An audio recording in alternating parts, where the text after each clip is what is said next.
নমস্কার বন্ধুরা, সবাই কেমন আছেন? চলে এসেছি নতুন একটা ভিডিও নিয়ে। আমার এই ভিডিওটি হচ্ছে জন্মদিনের ভিডিও। জন্মদিনের তো ছবি তো পোস্ট করেইছিলাম, তো ভিডিওটি এডিট করা হয়নি। জন্মদিনের সকাল শুরু হয়েছিল খেপি মায়ের মন্দিরে,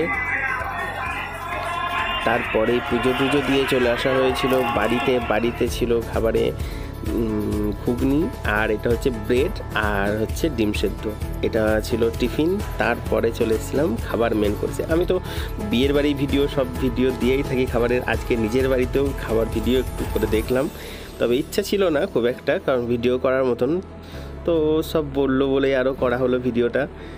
তো এখন কিছু ছবি তোলার পালা, তারপর হচ্ছে খাবার দাবার। খাবারে দেখতেই পাচ্ছ কত রকম দিয়েছিল, মানে 5 রকম ভাজা, আলু ভাজা, পটল ভাজা, আর এদিকে বেগুন ভাজা, কুমড়ো, আর ওটা ফুলকপি ভাজা ছিল। সব রকম দিয়ে 5 রকম ভাজা, আমাদের জন্মদিনে সব দেয় এগুলো, 5 রকম ভাজা ভুজি খাবার। আর হচ্ছে তরকারি ছিল এদিকে ফুলকপি আলুর তরকারি, তারপরে ছিল একটু পনিরের তরকারি, মাছ আর মাংস, মানে সব কিছু একদম মিক্সই ছিল। যা যা খাবারের আইটেম এখানে দেখতেই পাচ্ছ, সবগুলো আমি খেতে পারিনি, কিছু কিছু খেয়েছি আর কিছু কিছু পাশ থেকে আর কি সরিয়ে দিয়েছি। সেগুলো আমি এডিটের দ্বারা তো সব তো দেখাতে পারি না, তাই কেটেও দিয়েছিলাম।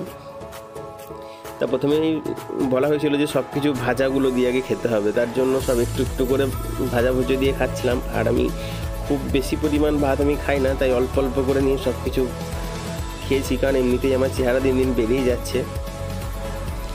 আর আসলে খেতে ভালোবাসি তো, তাই জন্য চেহারা বাড়তেই থাকে, মানে 2 দিন ডায়েট করি কমে যায়, আবার চাকার তাই হয় আর কি।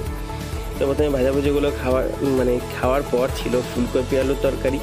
তো সব রান্নাই ছিল একদম অসাধারণ, আর বাড়ির রান্না তো সবসময়ই অসাধারণ হয়, বাড়িতে রান্নার কোনো জবাবই নেই।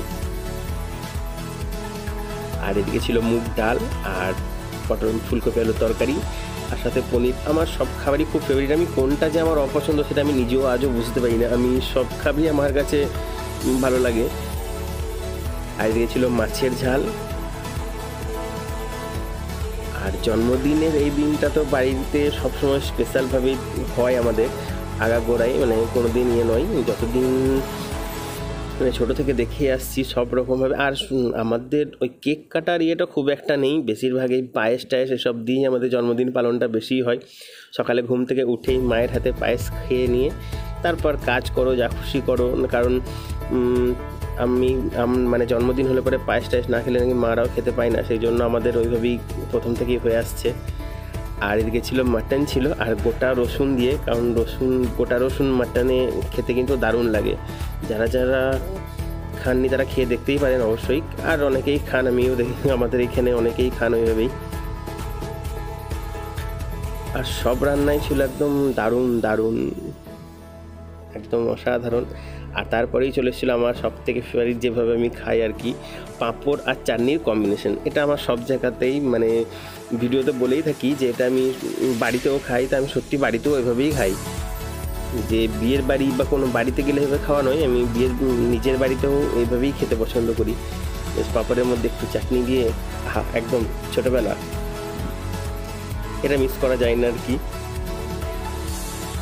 আর খাবারের পরিমাণ এত ছিল আমি সব খেতে পারবো না, কারণ মানে পারতামও না, তার জন্য সব আলাদা আলাদা করে সাইডে রেখেই দেওয়া হয়েছিল, অত খাবার খেতে পারবো না বলেই। আর ছিল এদিকে পায়েস, আর এদিকে দই মিষ্টি, মানে প্রচুর দই আমার খুবই ভালো লাগে, মানে আগেই বললাম আমি কি ভালো লাগে না সেটা আমি নিজেও জানি না, আমি সবই ভালোবাসি, সবই খাই। আর এদিকে ছিল মিষ্টি, মোটামুটি 5-6 রকমের মিষ্টি ছিল, তো মিষ্টিগুলো সাইড দিয়ে দিয়েছিলাম আমি। আর কিছু কিছু খেয়েছি আমি মিষ্টির পোকা, মানে আমার মা বললেন নাকি মিষ্টির পোকা, মিষ্টি খুব ভালোবাসি, সেদিনকে খাবার এত হয়েছিল বলে আর খাইনি। দেখো আমি পুরো সাফ সাফাই করে খেয়ে নিয়েছি। আবার দেখা হবে অন্য কোনো ভিডিওতে, টাটা।